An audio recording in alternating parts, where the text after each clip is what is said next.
Баланы жастайынан спортқа тәрбиелесеңіз ұтылмайсыз. Я, құрметті көрермен, дәл осы қағиданы білетін жандар өткен демалыста тақымын қысып, балаларын жарысқа қатыстырды. Қандай жарыс, қай спорт түрі, кімдер қатысқан әріптесіміздің бейнематериалынан білесіздер. Нұрсұлтанда мектеп жасына дейінгі балалар арасында велосипед спортынан олимпиада үміті атты жарыс өтті. Мұнда балалар велосипедпен 100 метр қашықтықты жүріп өтуі тиіс. Негізгі мақсаты велосипед спортының халық арасында, оның ішінде бүлдіршіндер арасында дәріптеу және жалпы халыққа салауатты өмір салтын ұстануға насихат жұмыстарын жүргізіп отыр.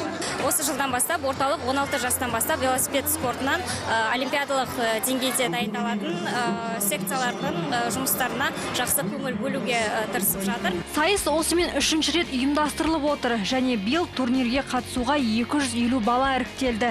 Ереже бойынша жарысқа тек 5 және 6 жастағы бүлдіршіндер қатысты. Бұл спортқа әкем мені дайындап әкелді. Былтыр жеңіске жеткенмін, велосипед ұтып алғанмын. Ал биыл велосипед ұтып алсаң, кімге бересің оны? Әпкеме беремін. Өзі кішкентай кезінен осындайға жақсы болатын өзі. Ынтық болатын, қатты жүгіруден. Олимпиада үміті деген осы міне жастарымыз мінекей өсіп келе жатыр. Патриот болып өсіп келе жатыр. Жарысқа қатысушылар түрлі талаптар бойынша іріктеліп, 1-ші орын алған қатысушыға велосипед, 2-ші орынға ролик коньки, 3-ші орынға шлем берілді. Сондай-ақ турнирге келгендер тек жарысты тамашалап қана қойған жоқ. Түрлі мультфильм кейіпкерлері балалардың көңілін көтеріп, шабыт сыйлады. Ақ халатты дәрігерлер де өздерінің қызметін сақадай сай атқарды. Маржан Үсіпбек, Қобылан Өтегенов, арнайы Қайырлы таң үшін.